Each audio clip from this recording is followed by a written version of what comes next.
So this is what we're going to do today. I'm going to show you how to do these inserts Bondo molded, the way I do them. You probably see this in a lot of our work. It's basically hiding screws or any type of fasteners, magnets or whatever. It's hiding something normally. Or it's just there to actually give a design. So it's an easy way to make a flat piece of wood look like it's got some shape and some depth to it. So basically what you need to do is you need to start off with a design. And the piece that we're doing today, which is actually the railing for the Sprinter van that's going to hide the lights underneath it. So I'm hiding screws for these railings.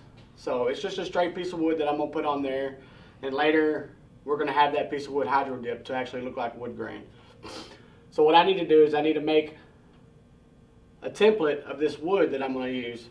I need to tape it off the thickness of the vinyl and the thickness of the hydro dipping, which is basically just like paint. So it's basically a clear coat.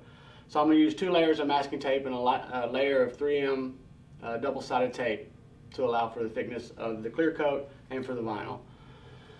And after I get that laid on there, I'm going to center it up on my piece, and then I'm going to start mixing my Bondo. Now I like to mix my Bondo a little hot, so which basically means I add more hardener to it so it'll set up faster, and that way I can basically work faster. I don't have to wait for it to dry so long.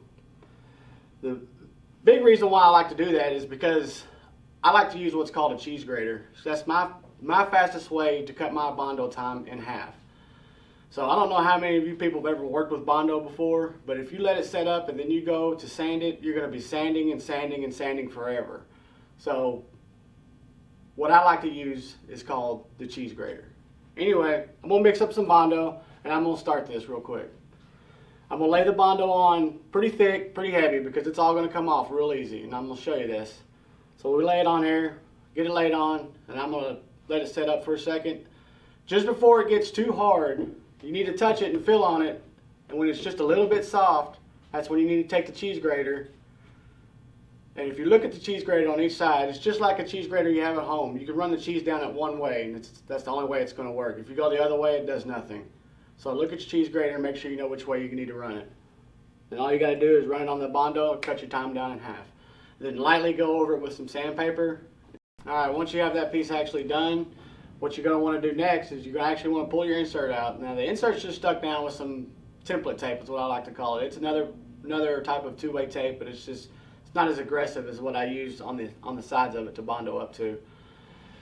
So we pull that off, and then you want to check your inside of your Bondo, make sure there's no air pockets that didn't get Bondo filled in, anything that could chip away eventually. And then if that's all good, you want to take some 80 grit sandpaper and run down the insides of those edges of the Bondo where it was up against the inserts. If you don't do that, you're going to have problems later after you wrap your piece. So I'm wrapping these pieces in vinyl, or even if you do it in suede. If you don't sand those pieces for the glue to stick to, that material will eventually work its way out, and you don't want that happening because that's a big mess later on. So, and then basically, after you pull it out, you can pull your tape off and you can put your insert back in there, and you'll see you'll have a perfect gap on both sides to allow for your thickness for your material and the thickness for your clear coat for after the hydro dipped. Hopefully this technique will help y'all out later on down the road. I hope it will. It really saves me a lot of time and cuts my Bondo time in half.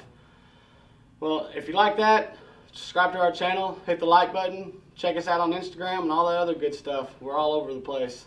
So what we like to say here is share the knowledge.